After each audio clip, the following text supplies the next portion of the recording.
The Ministry of Finance is touting the favorable financial data on the performance of St. Lucia's economy for 2022 to 2023. For the first time in years, the economy registered a primary surplus. A primary surplus is achieved in a financial year when the tax revenue collected by the government is greater than the expenditure, excluding debt interest payments.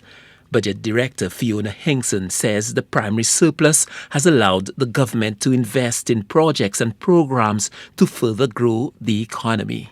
I would say in more recent times, we have been running a primary deficit where we had to borrow in order to meet our interest on debt. The projections for the past financial year was for the government to spend more than $200 million than it expected to receive in tax revenue. In the end, the opposite was true. It collected more by way of taxes than it spent. In 22-23, the approved estimates when we first started the budget, the approved estimates indicated that we would have run a primary deficit. However, during the course of the year for government operations, we end up with a primary surplus of $29.6 million rather than the $220 million deficit that we had initially projected.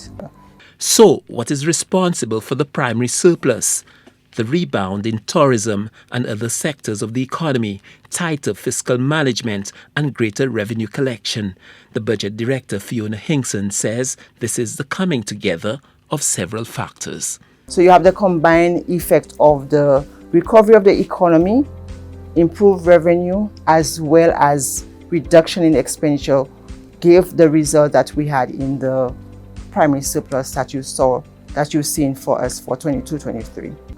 With the surplus, we're able to possibly invest in goods and services that would benefit the entire population, as well as invest in new projects that would assist MSMEs, to expand their business, to recover from the COVID-19 and so on. The government in its 2023 to 2024 budget is projecting another primary surplus and further expansion of the economy, which grew by 18.1% last year.